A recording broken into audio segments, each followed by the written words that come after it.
కానీ ప్రత్యేకంగా ఇప్పుడు ఈ ఎన్నికలకు సంబంధించి చంద్రబాబు నాయుడు గారి కుట్రలు ఏ స్థాయిలో ఉన్నాయి అని అంటే బూతులను అటు ఇటు మార్చేశారు. ఒకసారి అది ఒకసారి టేబుల్ని మీరే చూడండి. ఆ బూతులను ఎలా మార్చారు అన్నది మీకే అర్థమవుతుంది. ఎర్రబల్లి నుంచి నల్లపురెడ్డిపల్లెకు 6, 7 and 6 and 7, 9 and 10 ఆ రెండు కాలమ్స్ ఒకసారి గమనిస్తే 6, 7 and 9, 10 రెండు కాలమ్స్ గమనిస్తే ఎర్రబల్లి నుంచి నల్లపురెడ్డిపల్లెకు అంటే ఎర్రబల్లి అనే ఊరు నుంచి నల్లపురెడ్డిపల్లెకు. ఆశ్చర్యం ఏంటంటే మళ్ళీ నల్లపురెడ్డిపల్లి నుంచి ఎర్రబల్లెకు. ఎవడన్నా ఎర్రబల్లిలో ఎర్రబల్లి ఓట్లు వేపిస్తాడు, నల్లపురెడ్డిపల్లిలో ఓట్లు వేపిస్తారు. ఎర్రబల్లిలో నల్లపురెడ్డిపల్లి ఓట్లే ఎర్రబల్లి వాళ్ళు నల్లపురెడ్డిపల్లి పోయి ఓటేయాలంట, నల్లపురెడ్డిపల్లి వాళ్ళు ఎర్రబల్లికి వచ్చి ఓటేయాలంట.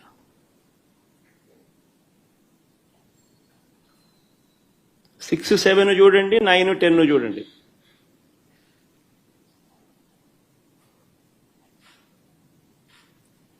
అంటే 2 కిలోమీటర్లు ఈ గ్రామం నుంచి ఆ గ్రామానికి నడుచుకుంటూ పోయి అక్కడ ఓటేయాలంట. ఆ గ్రామం వాళ్ళు అక్కడ ఓటు వేయకుండా 2 కిలోమీటర్లు అక్కడి నుంచి నడుచుకుంటూ వచ్చి ఇక్కడికి వచ్చి ఇక్కడ ఓటేయాలంట. మళ్ళీ 8 and 11 చూడండి. నల్గొండారుపల్లి నుంచి నల్లపురెడ్డిపల్లె, నల్గొండారుపల్లి నుంచి నల్లపురెడ్డిపల్లె అంటే 4 కిలోమీటర్లు. మళ్ళీ నల్లపురెడ్డిపల్లె నుంచి నల్గొండారుపల్లికి పోవాలంట. నల్లపురెడ్డిపల్లిలో ఓటేసే కార్యక్రమం జరగకుండా నల్లపురెడ్డిపల్లిలో నల్గొండారుపల్లికి పోవాలంట. 4 కిలోమీటర్లు అవుతారా? నల్గొండారుపల్లిలో ఓటేయకూడదంట. 4 కిలోమీటర్లు నడుచుకుంటూ వచ్చి నల్లపురెడ్డిపల్లిలో ఓటేయాలంట. అంటే ఏ రకంగా స్కెచ్ చేసినారనేది చూడండి అని అడుగుతా ఉన్నా. ఇక్కడ నుంచి స్టార్ట్ అయ్యింది. దాదాపుగా 4,000 ఓట్లకు 10,000 ఓట్ల 10,600 ఓట్లకు గాను 4,000 ఓట్లకు సంబంధించిన పరిస్థితి ఇది.